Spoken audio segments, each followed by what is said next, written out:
we watched Ant-Man and the Wasp: Quantumania, and by God, it was severely disappointing. That's what I would say. It was severely disappointing. But a lot of people would probably say it was probably one of the greatest Marvel movies of all time, one of the best Disney movies, MCU movies. But it definitely was not that, because there was some freaking headlines in there, or some text in there that the directors wanted to just add in, which is completely idiotic, or just flat out brain dead to some people out there. But we we just got back into watching Ant-Man and the Wasp: Quantumania, Kang the Conqueror.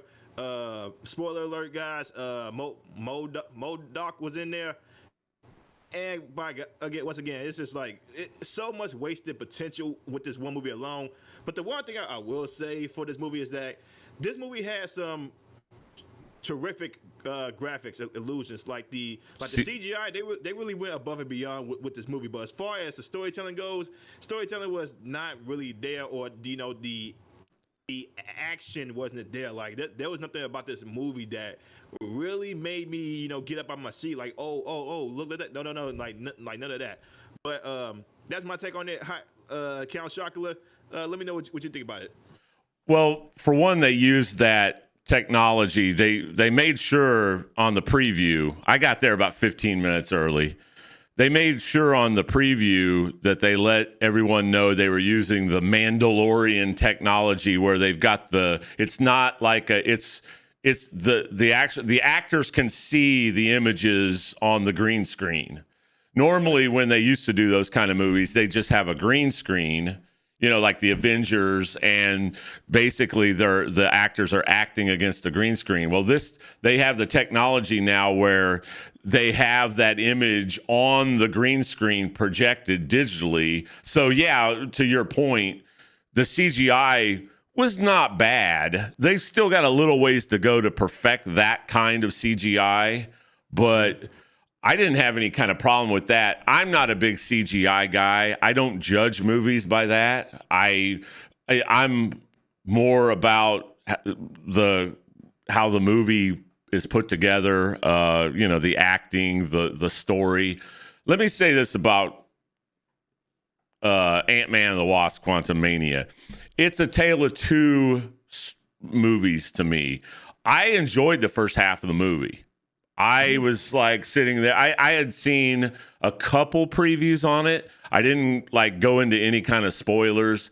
I know Kang from the old 70s comic books. I know all that. A lot of people are like, why would they have Kang in there? He's not a main villain. He is a main Avengers villain from the comic books. Right. The average movie going audience isn't going to be familiar with that character. He's not Ultron level. He's not Ultron level villain for the Avengers. He's not even like Baron Zemo or Masters of Evil level villain. But I was excited about having Kang. And when I saw the visual representation of Jonathan Majors as Kang, they got the visual of the character perfect, I thought. Now, maybe not perfect. They're a little off, but it's as good as Thanos as far as that's concerned. But going back, I enjoyed the first half of the movie. I thought they were setting it up perfectly. The last half of the movie just went off the rails for me. They just lost me. There was so many plot holes. There's so many things about that story that make no sense that they're trying to set up. For one, Janet Van, like you said earlier, we have spoilers. Janet Van Dyne has this big secret. The whole story is revolving around she was in the quantum realm for 30 years or something like that. Yeah. And she didn't want to talk about it. She's like, no, nothing goes on in the quantum realm. It's no big deal. It's empty. It turns out there's a whole lot going on in the quantum realm in the MCU. And she wanted to keep that a secret because she kind of was involved in getting Kang back on his feet a little bit in the quantum realm, trying to recover his time travel technology or whatever they called it in the movie. But It makes no sense of why she would keep that a secret. If the quantum realm is dangerous and Kang is this big threat coming, you'd think she'd be screaming bloody murder the whole time. You know what I mean? After she came back from the quantum realm, she knows Hank Pym, and she knows her husband is always going to be tinkering with that kind of technology. He's going to be delving. They already used it to save the world. You know, the Ant-Man, Scott Lang, I saved the world. He wrote a book about it. They wanted to, they kept going back to the jokes. Why would she keep that a secret? She should be sounding the alarms. Kang, that we got to seal off the quantum. She should be saying from the get-go, we have to seal this off because we can't let him out. But I was intrigued when they said that he was exiled, because I was wondering, what does Kang have to do with the quantum? In the comic books, Kang has nothing to do with the any kind of quantum realm. You know what I mean? I thought it was weird. It's like, why is he there? And they never delved into why he was there. The other Kang variants were scared of him. But they don't say why. Go ahead. I don't. So I'm kind of a normie when it comes to this. So was Kang not a multiversal being just trying to take over, or was he like something different from the comics? He was. Now I don't know what they've retconned him. You know what I mean? I haven't read a Kang Avengers comic book since the late 80s. But original Kang had nothing to do with all this multiverse stuff. He was just a guy, and they should have stuck with the simplicity of this story. He's a guy he's just a warlord from the 35th century or something. And he wants to make sure that he tracks timelines to ensure that he is the dominant force in the future. And anything that strays from anything that he sees as a threat in the past, he goes back to the past and deals with it. And he's an arrogant SOB. And the way I like Jonathan Majors, don't get me wrong. I think he's got potential to be a really good actor. They don't write Kang right in this. They're making him way too simplistic. He's way more arrogant in the comic books. He wouldn't get his hands dirty in fisticuffs with Scott Lang Ant-Man. That wouldn't happen. You wouldn't see Kang break a sweat. Okay, he's Dr. Doom level. I'm above you. He has contempt for everybody, and that was a little bit of a problem. Like I said, Kang was that strong? He was Dr. Doom level type? Well, he's 35th century warlord. He's got all the technology. Oh, he would wipe Dr. Doom off the map. He's got 35th century technology. Yeah. The dude can travel, but there's also variants of him in the comic books as well. You saw him at the end, and the spoiler, the post-credit scene with Immortus and Ramatut and all those characters. Those are Kang variants from the comic books, way back from the 70s. So, but my point is, they were doing well to build up the story the first half of the movie, I thought, because I really liked the scene where Janet Van Dyne, Michelle Pfeiffer, and him, it showed the backstory where she was finally explaining who Kang, like her experience with Kang, where they were together in the quantum zone or quantum realm or whatever you call it. And they were working together to renew his technology to escape from there. And then she touches his neuroship and finds out that they did a little flashback. They should have had more of that. They should have developed that. I want to see why Kang was exiled. I want to see scenes. Don't tell me about it. Show me. Show me more flashbacks of Kang being developed as this big threat, because I just didn't feel they made him a bitch toward the end of the movie. Maybe, you know what I'm saying? And like I said, I was really caught up in the first half of the movie, and then they just lost me.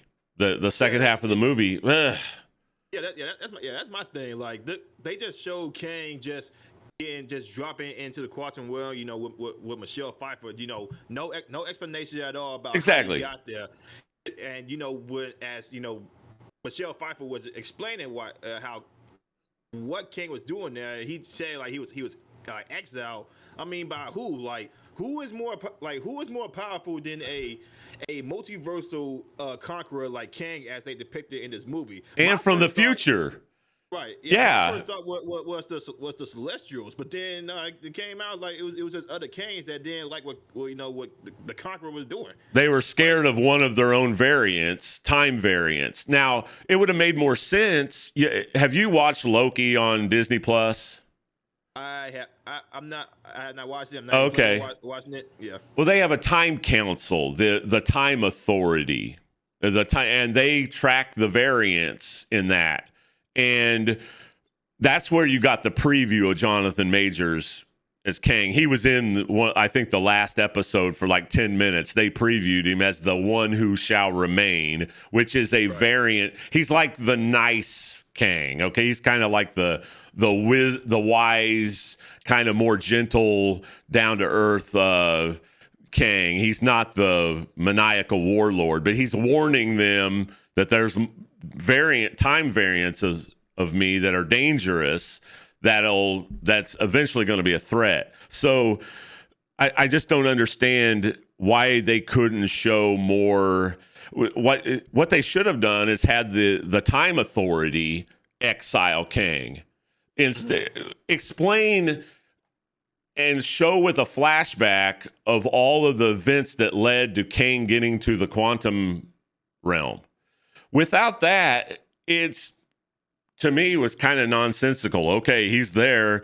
He told Michelle Pfeiffer or Janet Van Dyne that he crashed there, that he got there by accident. Well, you don't get to the quantum realm by accident. How does that happen? You've got to have some sort of technology. Well, if the Kang variants that exiled him to the quantum realm have that technology, then it would make logical sense that Kang, future Kang, the badass Kang that they're all worried about, he would have that same technology.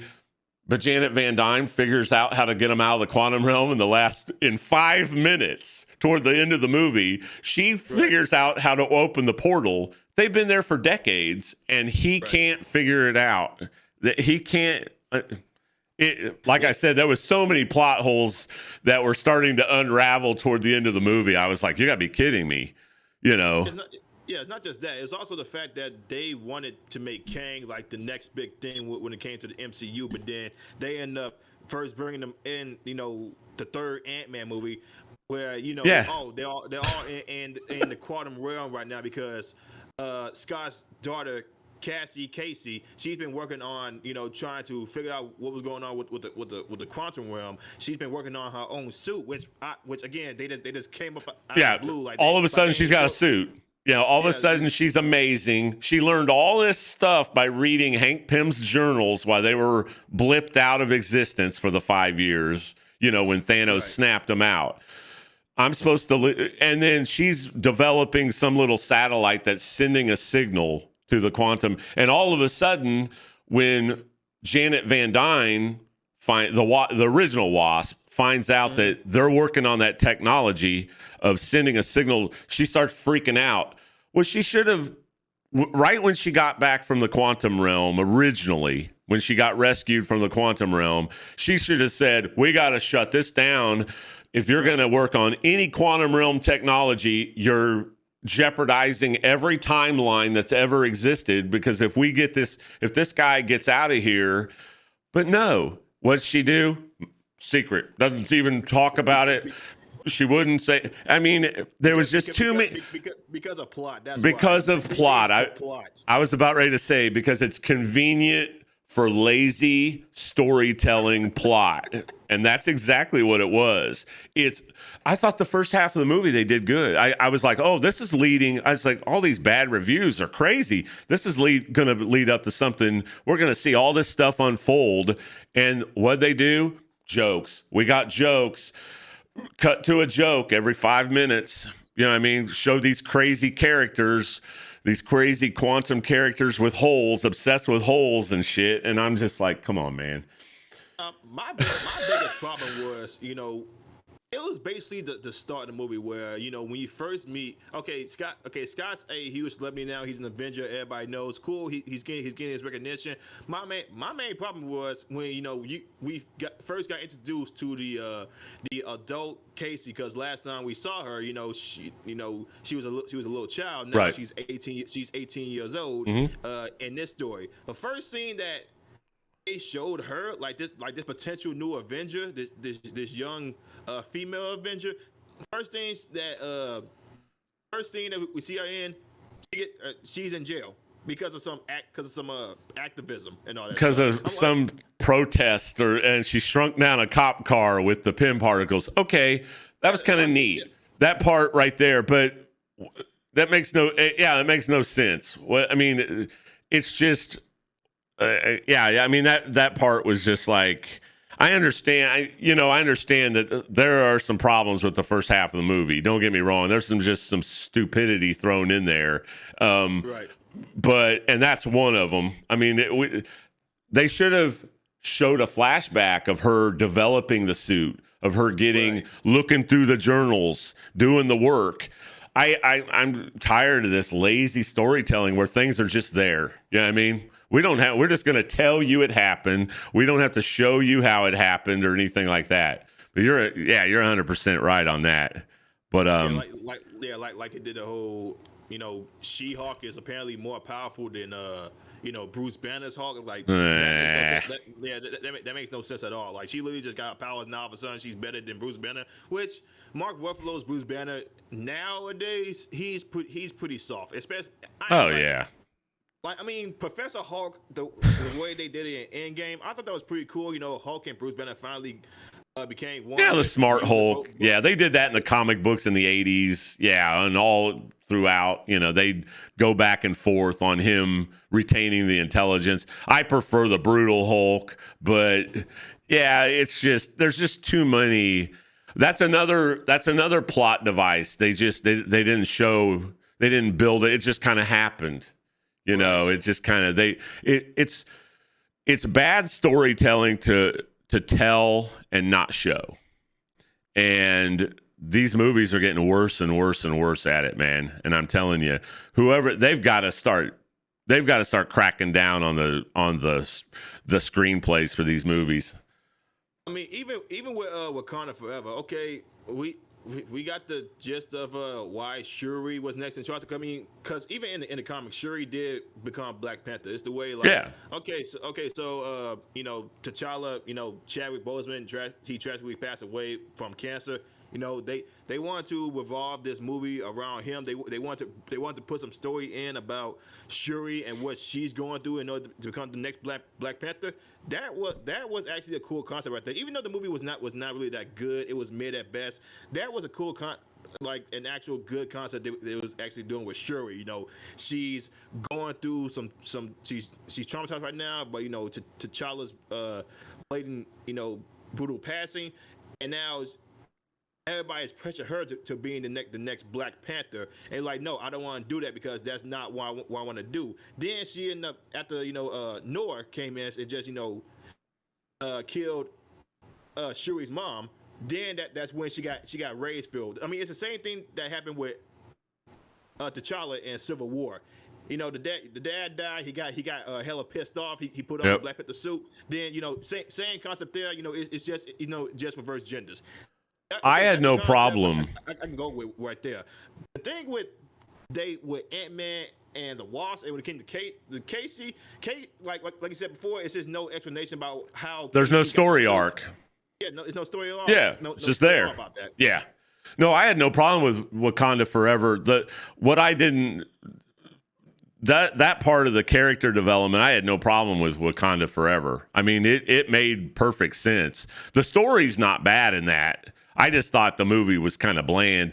I know you're not going to like this, but I would have preferred them recasting. I want to see Black Panther. Hey, Chadwick Boseman's cool. I loved him in Civil War. I don't like how they toned him down. I know he's a noble guy, and they make him more like the comic book in the first Black Panther movie, because he's more of an honorable, noble guy. But I wanted to see more action. I was just kind of bored in Black Panther and Wakanda Forever. Those two movies just kind of bored me. I wanted to see more action. The stories weren't bad. I had no problem with the story aspect of it, but the Quantumania, I enjoyed a little bit of the action. It was cool seeing Kang fire the lasers and all that. That's not really Kang's thing. He is a technology. I wanted to see him restore the time chair, and like I said, he's way more arrogant. Like, if you don't know anything about Kang, watch Earth's Mightiest Heroes animated from 2009, I believe, where they have Avengers Earth's Mightiest Heroes, where they have a story arc where they fight Kang. That's the Kang I want to see. Because he's arrogant, like Doctor Doom arrogant. The guy knows what's going to happen. He's from the future. He knows what's going to happen.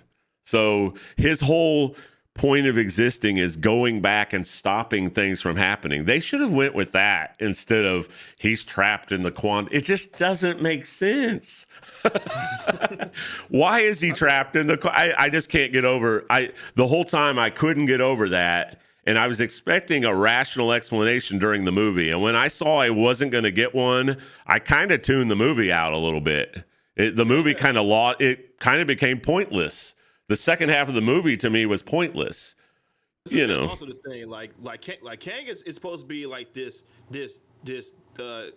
evil genius, dictator type guy. But he telling me he can't rebuild his own ship. He needs the help of somebody else in order to do it. And that's where like another plot hole. He's supposed to be this futuristic conqueror that's supposed to have all this together. Like you saw at the end fight, where he literally built like this entire futuristic utopia for his benefit. He built all that with his mindset, but he can't repair exactly for his own ship. Yeah, he builds an epic citadel. Futuristic. He's got futuristic technology. The guy is from the 35th century or whatever century it is. I mean, he's way above technology, anything Tony Stark or Reed Richards could touch. Okay. Right. That's the basis of Kang. And this is the worst Kang. This is supposedly the variant that's the most despicable, the most, and they dispatched him with futuristic ants. Really? You got to remember this is the Mickey Mouse. I know.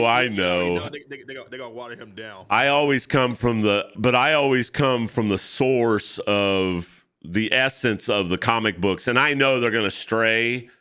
They're straying even more and more, and I expect that, and I don't have a problem with that. But you still have to be grounded in a little bit of the core essence of the character. Now, like I said, visually, I loved it.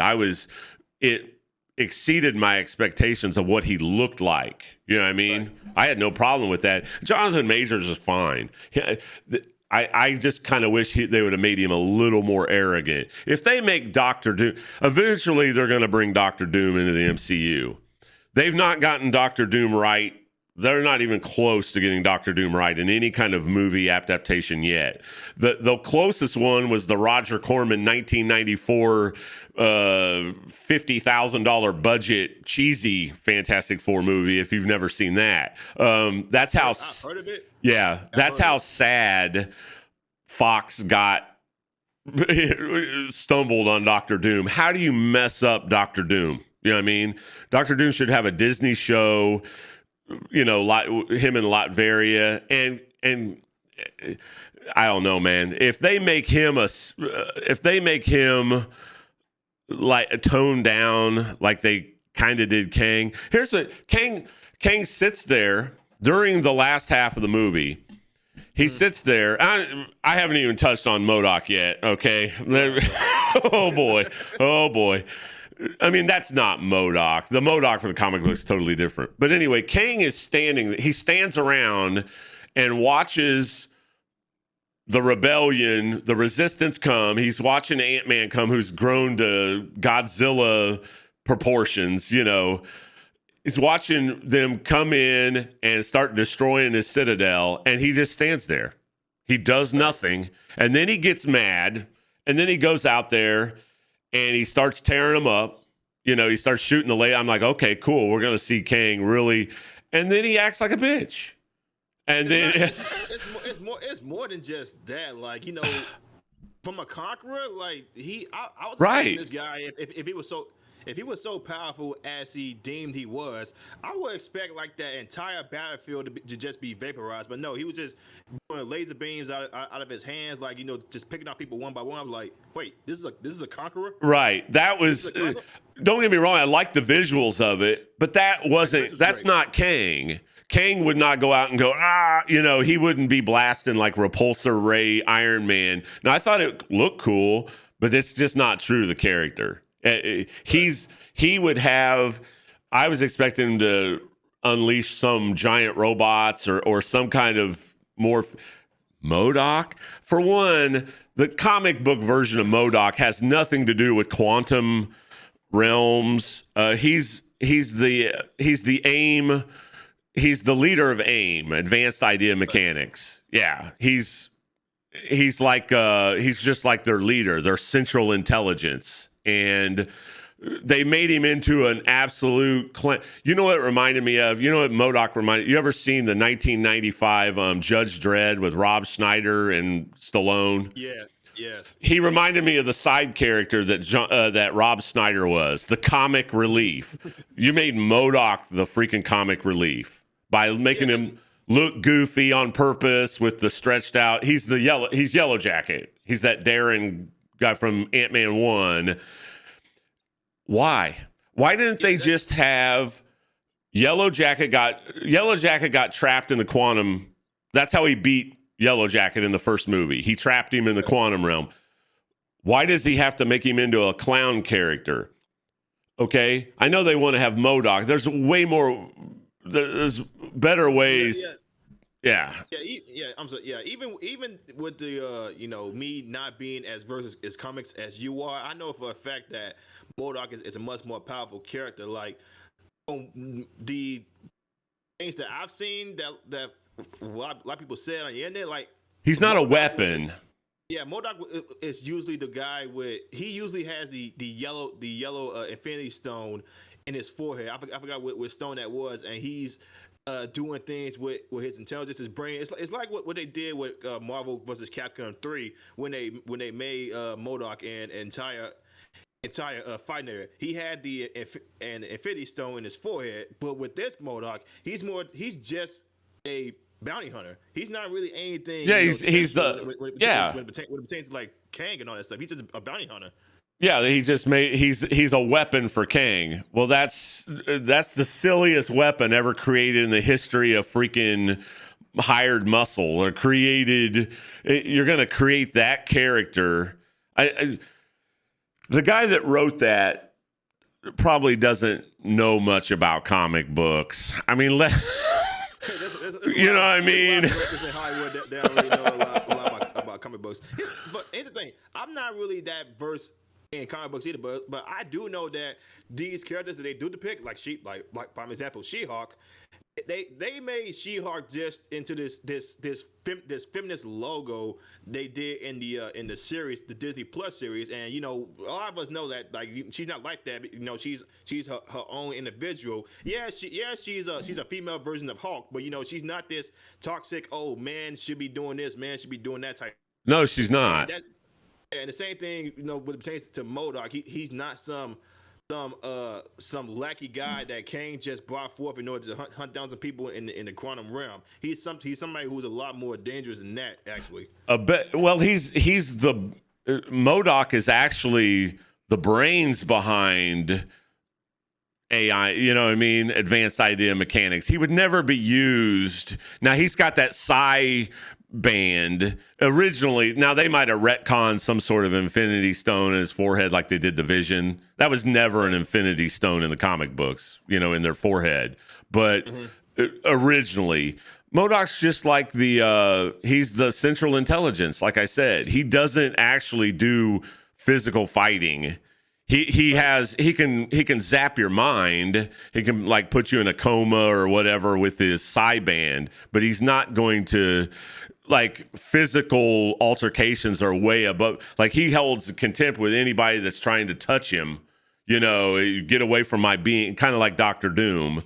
In that sense, and Kang's like that as well. Kang wouldn't throw down fisticuffs with Ant-Man or Giant Man or anybody.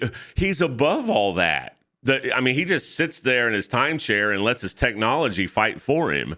That's Kang. So, I know I'm harping on that point, but what they should have done is had that Yellow Jacket character, that Darren from Ant-Man 1. It's fine to trap him in the quantum realm. They could have had him meet up with Kang and spill the secrets.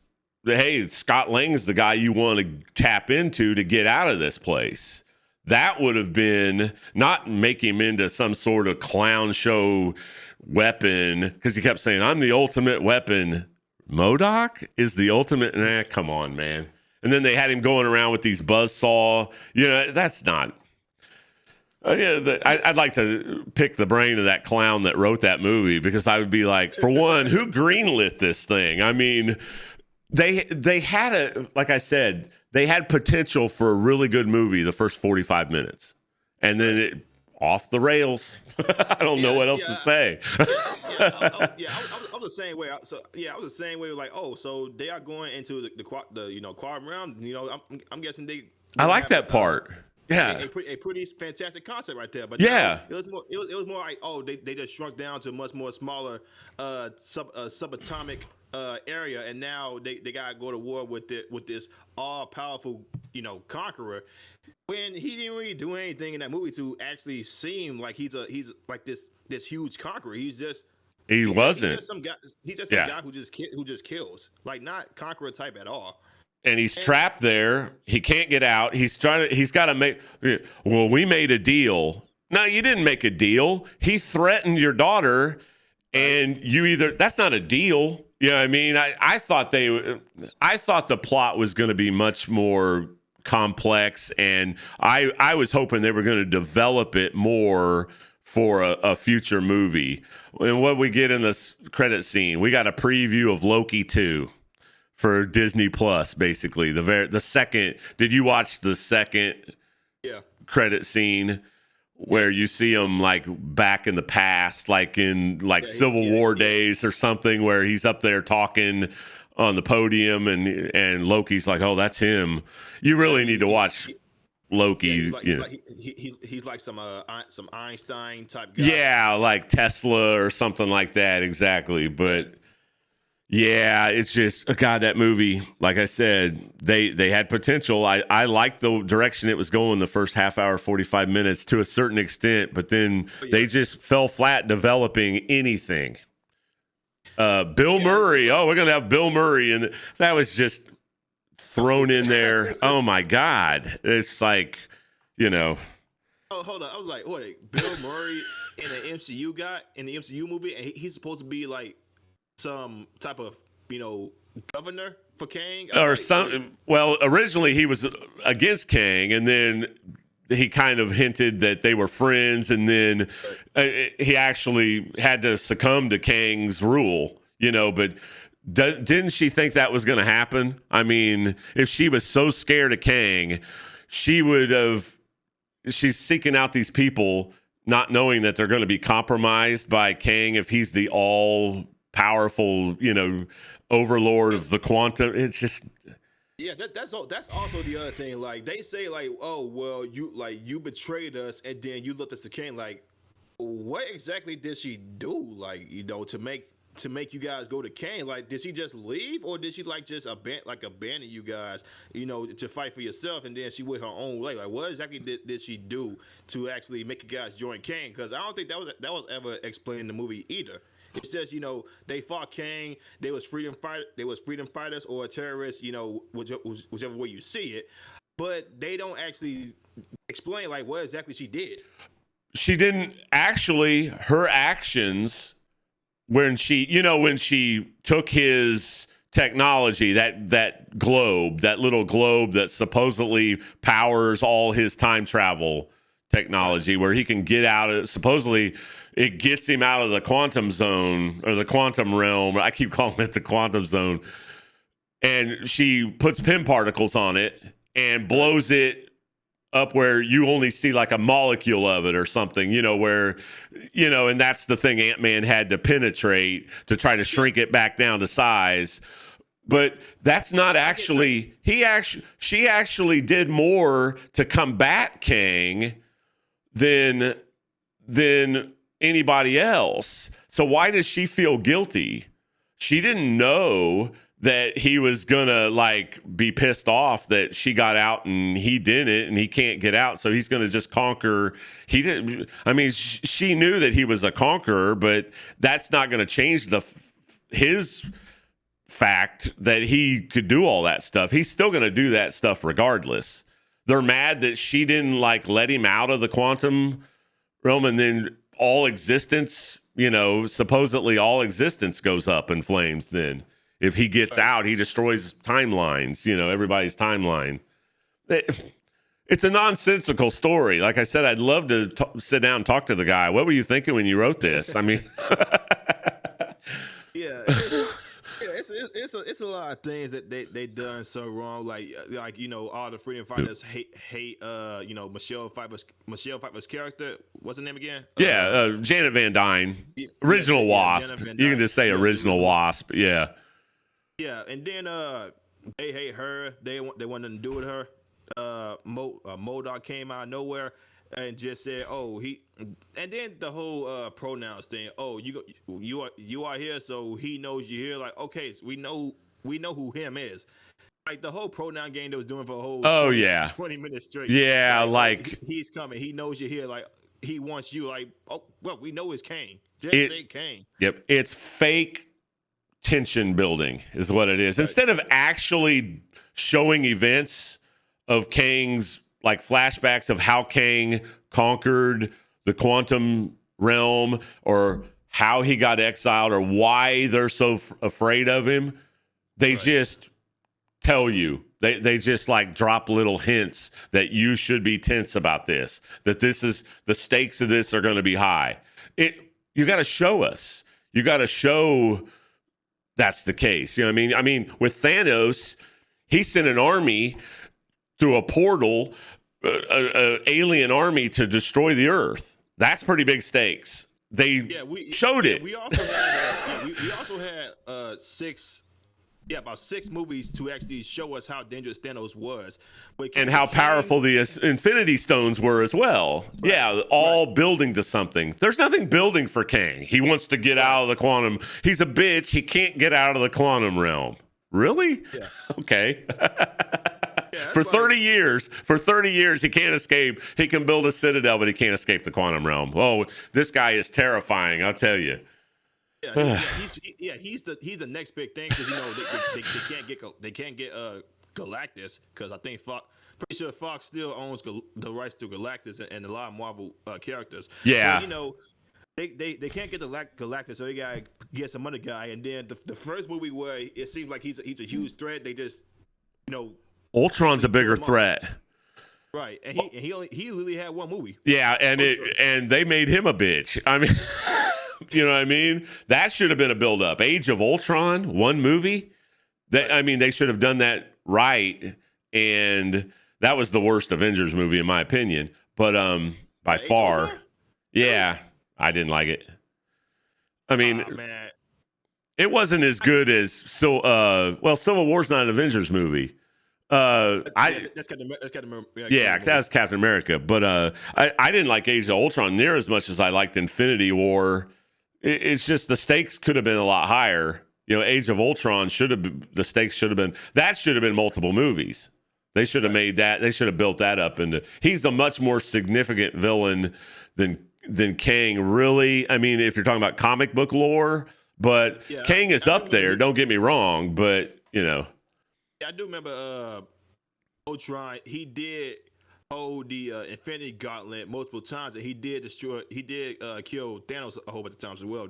Hopefully I'm right about that. Yeah, later on down the road. Yeah, but yeah, you know, in the old days, I'm old, man. I'm more old school. In the old days, Ultron was the big threat to the Avengers, you know, and he was created by Hank Pym. He wasn't created by Tony Stark. But I mean, I could go on about Avengers comic book history, which doesn't have much to do with Ant-Man, but yeah, but you said you were disappointed in the movie. I'm not. I wasn't really disappointed because I wasn't really expecting the first half of the movie. To me, was a pleasant surprise, and then it just they ruined it.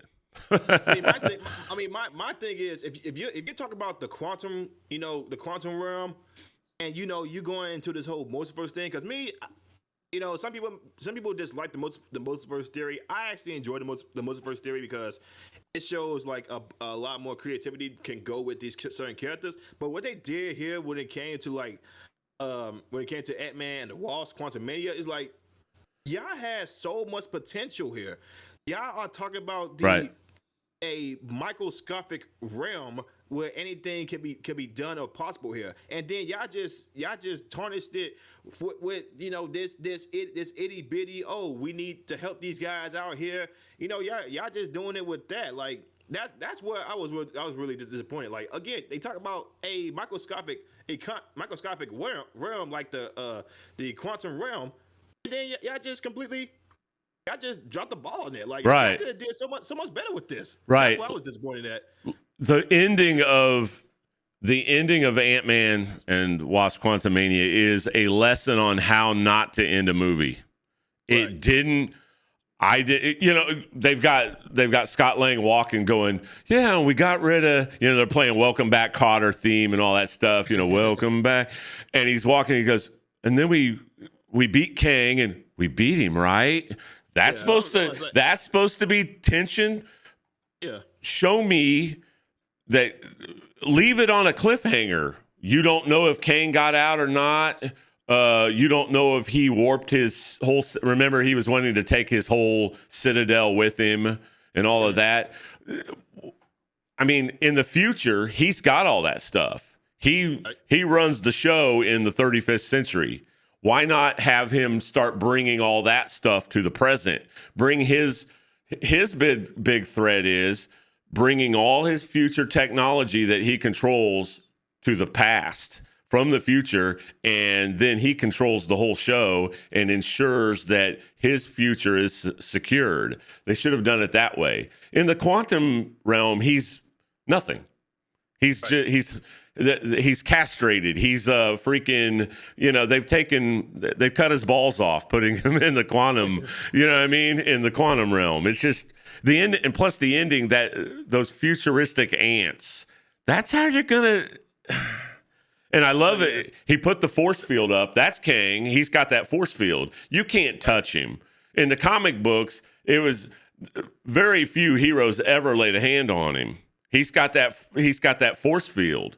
And they kind of hinted about how badass he was, because when Kang first encounters Scott Lang, you know, he goes, Scott Lang, you're a very interesting man. And then he threatens his daughter, and then he uses like his force power, you know, his technology to pin him up against the walls, you know. That was cool. And then they made him panic. Like, he sees all this rebellion people, and then he sees these ants coming, and he totally gets scared and he panics and he's sweating. Kang doesn't sweat. Yeah, and that's the thing. Like in the movie, they said he killed a bunch of Avengers. Really? Which Avenger did he kill? Because they ain't show him actually doing any of that. Like, which Avenger did he actually kill? They just say, oh, we just gonna throw it in here just because, you know, we want to make him more we want to make him actually seem a very dangerous. We're enemy, going to talk him up and not show the receipts. Yeah. right. Why not show some flashbacks of him battling Avengers in some kind of variant timeline? That would have been epic. And then showing him kill Thor, showing him turn Hulk back to Bruce Banner, and Bruce Banner sitting there going, you know what I mean? Using his technology, like Null Field or something to like cut off all the gamma radiation or something like. There's a million things they could have done to make this epic. But nope. See, like we got much more better ideas than a lot of those directors over Oh there. my God, dude! I'm not saying I could write 100 times better script than the dude that they greenlit that. And I'm not. I'm just saying I could. I think a lot of people could. I mean, I'm not. I'm just saying. Come on, man. Where is the the MCU is going to be in trouble if they keep going down this slope, because I want to be a fan. I really want to be a fan. I love the first Iron Man. I'm doing a video tomorrow where I rank my 30 MCU films. I rank my order of them, and I now I can throw Ant-Man. I'm comparing him to a guy from Bounding Into Comics that he made an article where he's ranking his top 30. And now I know where I can put Ant-Man and the Wasp 3. But All right. all of these movies, they're going to have to start taking this stuff. Get the comedy out of there. Get rid of bring the Russo brothers back, man, as directors. The guy that did Winter Soldier, the guys that did Captain America: Civil War. You can throw in little nuggets of comedy, like smart ass quips, but you can't like cut to it every 5 minutes. There's no tension building for Kang. Every time there was any kind of tension building, let's go crack a joke. You know what I mean? It's just, I don't know, man. It's doomed, Blaze. I'm telling you, MCU is doomed.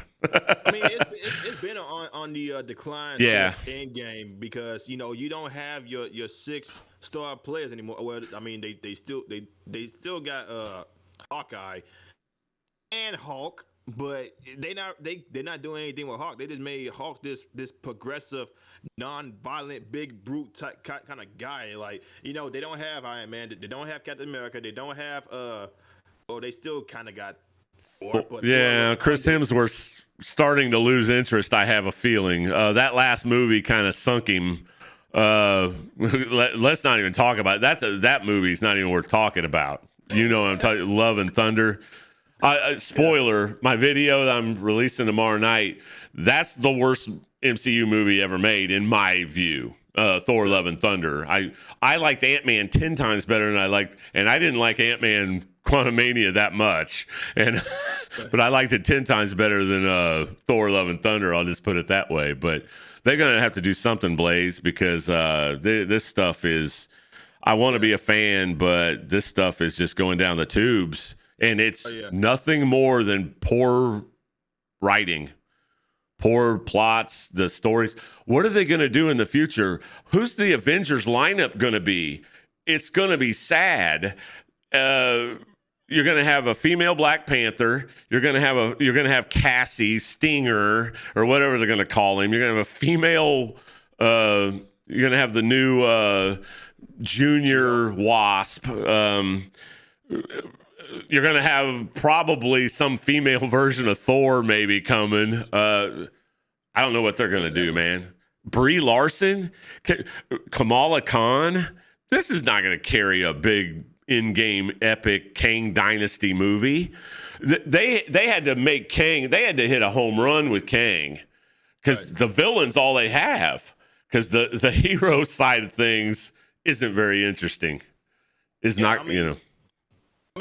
hasn't really been any big villain, and it's been like 3 years since Endgame. They have not really introduced like an actual villain that would be a universe threatening type guy ever Right. since individual since Thanos. Like there has not really been any speculation of that at all. It's just like, all right, we adding in all these heroes here, but then they gonna have their own individual villains, but then the villains don't really go anywhere. Like what they did with She-Hulk, what they did with Falcon and the Winter Soldier, kind of. Yeah. And the same the thing what they did with Miss Marvel, like they bringing forth all these Disney Plus series, and there's not really any big name villain that they can actually keep on going with the MCU. That's the major problem. Like once again, they I know that they want Doctor Doom. I know they want Galactus, but they don't have the rights to it, and it is screwing them up when it pertains to like actually getting like a big big time movie villain that they can use to try to push out like 12 movies to build up for. They don't have the rights to those characters, and God, hopefully they don't do the same thing with Galactus they did with the Fantastic Four. We're not even gonna mention that. Nah. I'm pretty sure you already know what I'm talking about. I know what you're talking about. I do think they are getting the rights. I might not be right. I think they are in the process because they're bringing the X-Men. They're getting the rights back to all that stuff. They are having the Fantastic Four in the MCU eventually. Because they had Reed Richards. They had Reed Richards in the Doctor Strange movie. Remember, they had, a version of him. I think he did quit because apparently there was something going on with the actor who played Reed Richards and the directors over there at Disney. I think he's not playing Reed Richards anymore. I might be wrong here. Yeah, I meant the character though, not the actor. Yeah, John Krasinski played him in that. The guy from The Office played him in the Illuminati version of Reed Richards in the Doctor Strange movie. He was in he was on the screen 90 seconds maybe, before he got destroyed. But that was a terrible movie. That was a stupid movie. See, I kind of like that one more than I liked anything that's come out since Endgame, except for the Spider-Man. I thought the Spider-Man was better than all of them put together. Right. But if I had a second favorite, would have been Doctor Strange. I liked it more than Ant-Man. I mean, my thing is, okay, Wanda is upset because she talking about some kids she never had in the first place. I watched your video. I watched your video on it. Go ahead. I'm sorry. Yeah, so she's going to the multiverse, making this other Wanda a complete villain of her universe, and then she's off for kidnapping another version of her kids when she never even really had kids in the first place. Right. And then when you brought forth this is what really pissed me off. Like I said, y'all already watched this video. You guys brought forth 3 powerhouses for the MCU. You brought forth Mr. Fantastic. You brought forth Professor X, and you brought forth the Black the Bolt. Marvel Black Bolt, and that also Captain Marvel, which a lot of people could actually get behind because Monica Ram, the Photon, Monica Ram. Was that the version? I can't remember if that was the version. Monica Rambeau, which is a good character. I like that character. Yeah. They brought them forth. I get that Wanda is a very Scarlet Witch. She's a very dangerous person in the MCU, but they brought forth the Illuminati, and then they act like she was not this big of a threat. I'm like, oh, did they make these characters just completely moronic, right? Yeah, because they should have been on high alert, especially when they know she's possessed by Chthon. Chthon is like a huge level threat. That would have been a much more interesting level threat. That could have been a great threat for future Avengers movies.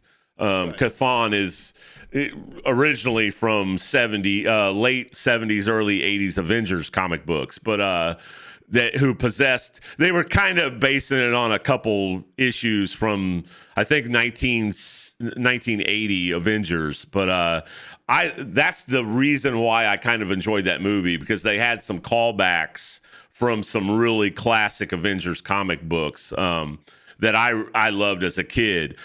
And I love Sam Raimi, the director, but they didn't. You could tell there was a lot of studio tinkering with the movie. Don't get me wrong, I don't think it's a good movie, but I enjoyed it. There's a lot of aspects I like about that movie that a couple things I enjoy. I like Benedict Cumberbatch as Doctor Strange. I like him, even though they make him a little more of a smart ass. But and I like Elizabeth Olsen as Scarlet Witch. But overall, the movie wasn't really good. Don't get me wrong, but I did enjoy it. I had a better time. I could suspend my cynicism about the Marvel Universe while I was watching that movie a little more than I can. I was a little more forgiving of that movie than I am most of them lately. But Ant-Man, I wanted to like it, man. I wanted to like it, but yeah, same here. I didn't have a big expectation for it, Blaze, especially after Thor: Love and Thunder. And I never had a big expectation for Wakanda Forever. I love Namor, Submariner character. Right. I wasn't totally off on how they depicted him. I think they could have made him better. I didn't like the fact that they made some kind of they had to retcon some. They should have just used Atlantis instead of using Tolkien or whatever the name of the underwater realm that he was the king of. They kind of mishandled that character as well. But I don't know. It could have been worse. I didn't hate Wakanda Forever. I want to see Black. When I see a Black Panther movie, I want to see Black. I love Black Panther. I got Black Panther stuff on my wall right here. I love Black Panther, dude. You understand? I've loved him since the freaking 70s. And I mean, I love that character, and I loved him in Civil War, man. I was like, oh, I can't wait for this Black Panther movie. And then I saw it and I was like, oh no. Oh no, come on. Where's the action? Where's the, I don't know. I just don't expect much from an Ant-Man movie. I'll be honest with you. So, but I was expecting a little more from Kang. Oh yeah, most definitely. Yeah. Okay, and also just make sure I don't forget about this, because this is the one that's apparently pissed off a lot of people. Oh boy. Where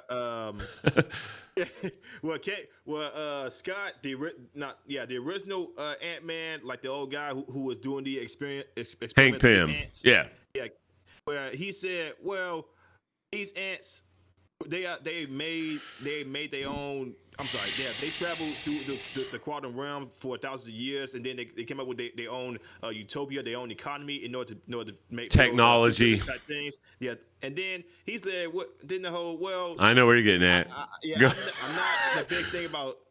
I'm not huge on socialism, but maybe we should look into like something like that. I was like, whoa, no, stop. Absolutely nonsensical insert. It's another example of a writer throwing a little jab of their self-insert politics into their little screenplay there. What do ants have to do with social? Ants are instinctual insect hive mind colony. They don't have any kind. You really want to live as an insect? I mean, that's not socialism. It's people. It's just ignorant people that have no idea what they're talking about. But I'm going to throw this in there just to do it, and a little bit under the radar. I just kind of went. I knew that was coming because I watched a couple people. I think I watched Eric July's video on it or something. Yeah. So I was like, I read some sort of little thing about it. It didn't really bother me that much. It's just cringe. At that point, I was wanting the movie to be over, and I'll tell you when I lost interest in the movie. It's when, after Kang made the deal with Scott Lang and he started going into that crazy realm where there was thousands of him, you know what I mean? And he was trying to crawl, and then, they're all working together.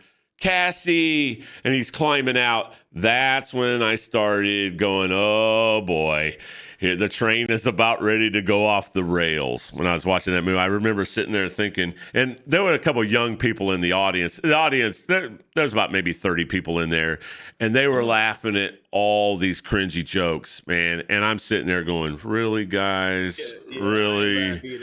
I ain't laugh either. Yeah, I didn't chuckle one time. I thought the shrunk down cop car was kind of cool. I was like, that's kind of cool. She shrunk down a cop car. Whoopee.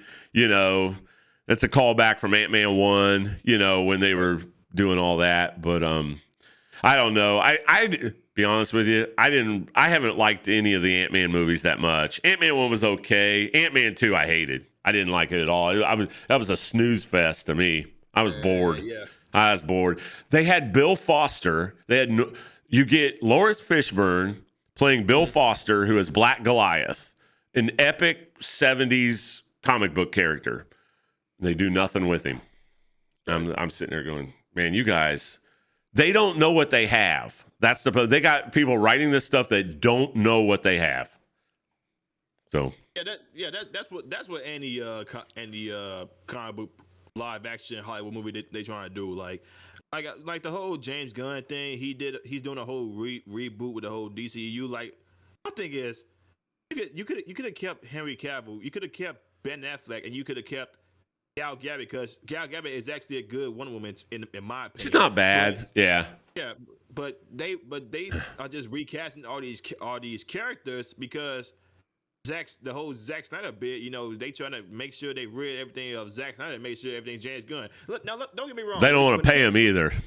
Don't get me wrong. They want to try to. I mean, James Gunn. He is the one that. Wait. Hopefully that's James Gunn, not Bruce Timm. I'm thinking about. When they trying to do the whole animation movies and make them into live action. So they want to make sure they get somebody who did the whole animation movies. They did that whole DC anime universe. When it came, and the final movie was the Apocalypse. Yeah. Dark Apocalypse War, which dark ass movie. I love that movie. DC does really good animated movies. They really do. Yeah, and most of the time. Yeah, now they're trying to bring that to the live action, and James Gunn was the guy that was actually, like I said, I'm hoping I'm getting this right. He was the one that was in most of those visions when it came to the anime movies. That's what they're trying to do with there. They want to make sure that they stick to that formula, because when they try to do it, the whole Avengers MCU thing, and now that the MCU is now dead, so to speak, or dying. It's dying. It's not quite dead. It's got a little bit of a pulse, just a little bit. Yeah. Just a tad bit. Yeah. They don't have their star power anymore. They don't have the characters that they don't have the characters that everybody loves. They got She-Hulk. A lot of people do love Don't She-Hulk. talk about it's just how she's written. That's the problem. It's more bad faith activist, feminist people that have no interest in comic book characters. They couldn't care less about these comic book characters. They really couldn't. They just want to put their own little spin on things. These characters don't need your spin. These characters have been beloved. I bought the first She-Hulk off the comic book rack in 1979. All right. She-Hulk was a beloved character for the longest time, and solo book sales wise, it didn't do that great. But there's been some good creators that have done some runs on She-Hulk that were really liked by most of the fans. Comic fan. Yeah, I love that character. I don't need some kind of feminist activist that's got social media cred writing these characters. You know what I mean? But your point of DC, they're trying to do the Spider-Man No Way Home thing. They're bringing in, because Ben Affleck is going to be in the Flash movie. Yeah, Michael Keaton is going to have an appearance in there. They're doing the whole nostalgia, bring back to try to get the interest going in. In all fairness, this is the perfect time for DC to strike, because Marvel's on the way down. DC needs to come. If Flash is bad, if the Flash movie's bad, you can, all that plan that James Gunn spelled out for the next 8 years, a lot of that you can just throw it out the window. Warner Brothers ain't going to sink more money into bad investments. You know what I mean? They're really not going to. Discovery's looking at selling them. Discovery owns Warner Brothers. They're looking to rid themselves of that. If that they literally just bought them though. Yeah, but already think about selling them? Yeah. The rumor is that if the ship doesn't get righted soon, they're going to be on the chopping block. Did you see the slot lined up for the next 8 years of what some of the projects for DC they're talking about? The only Superman, thing, Legacy, the Brave and the Bold, John Stewart and Lanterns TV show. Yeah, we're gonna make it True Detective, but with lanterns. What does that mean? Here's the thing. Like, I see the plan, and I see what they're trying to do. They're trying to rebrand it, make sure they bring in some actual characters that people care about. But it's just like, you gotta make sure, like, you are staying with the core fan base, because what they did these past 4 or 5 years would have changed to Hollywood. They pushed away a lot of people that big time these characters. Yeah. And now they're going towards the independent guys, such as Eric July, when it comes to him and Isom. And now when people are pissed off that a lot of people are not looking into these movies anymore because of what they did to these characters. And like I said, I'm not that big on comic books. I'm more of a normie type guy, but I would still say, like, y'all should stick to your core fan base or your main source of these characters and stick with that. Don't be doing this whole She-Hulk is this huge feminist where people men only see me as this jolly big green ripped attractive female, but when I'm this normal woman, men don't want anything to do with me because they have some type of fetish. Like, don't be doing that shit. Well, they're writing everything in with contempt for that core audience that you're talking about. They're trying to somehow think what they're trying to do is they're trying to pit the people that actually love the core audience with supposedly this new batch of fans that they're supposed to be generating interest. They're trying to pit those two together. If you make something good for your core audience that already exists, it's going to spill over and everyone's going to like it. Not everyone, but the majority of people. You can't go wrong by having, like, I think I'm the target audience for MCU movies. I know the lore. I've been into comic books for over 45 years. You know what I mean? I've been reading comic books since I was 7 years old. If you can if you can win me over, you're going to win over the vast majority of people. And that's what they did at the beginning of the MCU. They won over that core. Iron Man 1 was a big step of winning over that core audience. If Iron Man 1 fails, if Iron Man 1 is off the rails and fails, you don't see a lot of this stuff. You know what I mean? Right. You really don't. And I just don't see why, in the case of like She-Hulk, why wouldn't you try? Your audience should be those core people that are familiar with the character, that want you to stick to the faithfulness of that source material.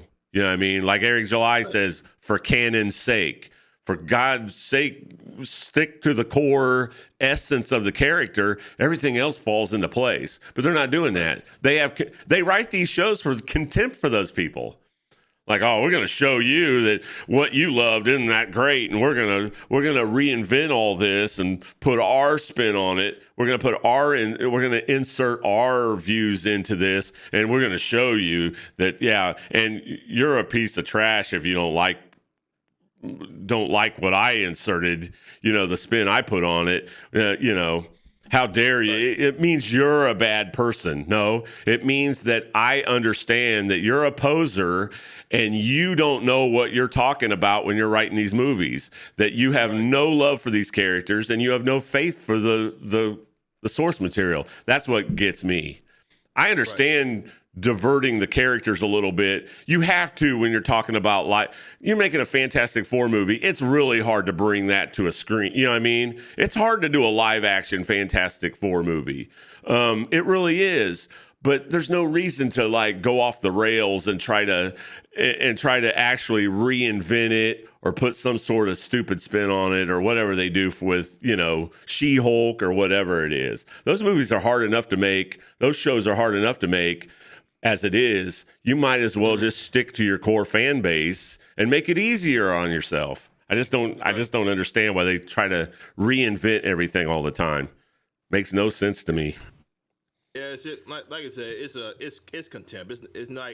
It's Oh not like yeah, it's not actually they want to actually put out some good products. It's just contempt. And, yeah. that's why a lot of people are moving away from the 100%. Hollywood. Yeah, and that's hey, if they don't care about it, then why should any of us care about it? Like you said when it came to Ant-Man and the Wasp, Quantumania, they didn't actually care about Kang and his story and how powerful he was. They just had him just say, oh, he wants to go take over, and then he gets his ass whooped by a bunch of ants. That's what I'm saying.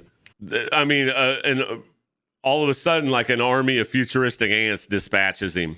And he puts his force field up, and then they push him back, and then you don't know what happens. That was such a what a bummer of an ending, man. I was just like, man, I was like, man, they could have at least salvaged a little bit of that last half of that movie by having an epic ending. Nah. They didn't know how to end that movie. You know what I mean? No, they didn't. Yeah, they know how to throw jokes in, though. They failed, cringy-ass jokes. They're masters at doing that now. It's like they're competing.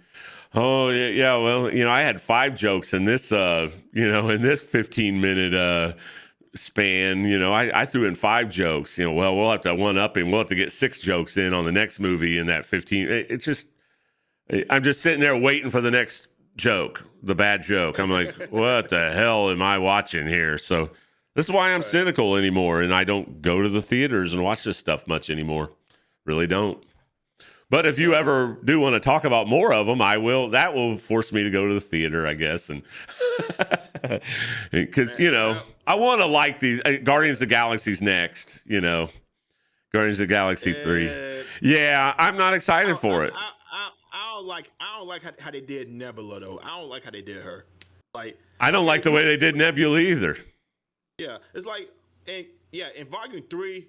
That this is what a lot pisses a lot of people off. We like in Volume 1 and 2, you saw at least some kind of a attractiveness when it came to Nebula. Now it's like she's just this plain character that's not even like you can't even bring an audience in. Even with the kind of character that's playing her, which she does her best for Nebula, but now it's just like she's just there. It's like nothing appealing for her whatsoever. Not every character has to be sympathetic. Like I understand that that's not Nebula in the comic, but that's not even close to being comic book Nebula. I mean, yeah, originally it was okay. That translates okay. When she's rage filled, and now they're making her. Did you watch that holiday special that you probably didn't? The Guardians of the Galaxy holiday special with Kevin Bacon. Oh my God. They had Nebula and Drax and all that. It's getting tired. I love Guardians of the Galaxy 1, but the second one, it's starting to go down the tubes. Adam Warlock should have been put in on the Infinity War. Why are they waiting for Guardians of the Galaxy 3 to introduce Adam Warlock into the whole MCU is absolute mind-boggling to me. It's going to be another, we're just going to put him in there, we're going to put him in there for plot reasons. Ugh. So, yeah, I have no anticipation for that movie at all. That's probably a movie I'll go see, or probably a movie I'll wait for a streaming service or, whatever. But, yeah, I have no, ask me 5 years ago, Guardians of the Galaxy 3, if they're sequels to this, it's going to be great. But I've seen what they do. They just I don't know. They need to be reined in. They need to get serious about the stuff. They've lost all seriousness about the content anymore. I want serious superhero movies. I mean, yeah, you can have, and I'm not talking about no comedy or no little quips or jokes, but I want it to be taken serious. And these people are not taking this stuff serious anymore. They're taking this stuff for granted that people are going to come see it, and they're not. So. I don't see it surviving another 6-7 years. I see the end of the MCU coming within that time zone, within that time. Yep. Unless they put out another Spider-Man movie. But it's not. Spider-Man he's not going to be able to carry this whole franchise. No, no. I know they want Captain Marvel, but I hate that. I hate the character. I hate the actors of Captain Marvel. I just like. Did you see that they delayed the movie? Captain Marvel 2? Yeah. We're talking about the Marvels, Brie Larson, Captain Marvel, right? The MCU Captain Marvel, not the Shazam. I'm talking about. Yeah, they delayed it, I guess. Supposedly, it was supposed to come out in July, and they've delayed it till November. I wonder why, because it probably sucks. Who really wants to watch that movie? Like, I won't. I wouldn't watch that if they paid me. It's gonna Kamala. I tried to watch Miss Marvel. I watched the first episode of that Kamala Khan Miss Marvel on Disney Plus. I was just like, there's no reason for this to exist. They can't even. It's already a horrible character, and they can't even get that right. They can't even get the horrible character right. I'm sitting there going, oh God. They screwed up her powers, everything. I don't know. They made her some kind of fangirl. Yeah, it's a lot of stuff in the MCU I ain't watched because, like I said, at the end game is like that was just like, man, I'm gonna watch a movie here and there, but as far as being invested in this wholeheartedly, just not into it. Not really into it. 100%. Yeah, same thing when it came to Ant-Man 3. Like, I was not really interested, but I wanted to at least see what they were going to go with the concept. And like I said, it was severely disappointing. My verdict, I would give it a 3 out of 10 because the visualization is what really saved this movie. But what's your take? What's your verdict on it? If I were to rate it, I normally don't rate movies like on a number scale. I'd probably give it maybe a 5, 4.5. 5 maybe, only because I like Jonathan Majors. Don't get me wrong. I like him. They could have written the character better. Give him more to do. I have conquered and you talk to ants. I was so cringe. I was so cringed at that line. That's not what Kang. And he's sitting there sweating. He would absolutely dispatch Ant-Man. He would snap his fingers. That whole crew would be out of there. Okay, there had to be more at stake there. Yeah. He talked about fighting Thor. Is that the one with the hammer or whatever? Why not show a flashback him fighting Thor? But yeah, to wrap up the video, I give it a 5 out of 10. I'll be a little bit charitable there. I'll give it a 5 out of 10. A little generous, huh? A little generous, exactly. Yep. And if I was going to rank it, I'd probably rank it maybe, it's not even into my top half of my favorite MCU movies. Not even really close. So, yeah. Yeah, so, that's what you got for me and Cal Chakra. Like, we not really showing any love to this movie, man. We just not. It had potential. It had me for the first half hour. I was like, okay, this might go somewhere. I might get excited again. No, they derailed that car. So, yeah, I don't know. But I know I rambled a little bit. I got off a topic a little bit. But yeah, at the end of the day, it's all good. You passionate about this stuff, man. So it's all good. Okay.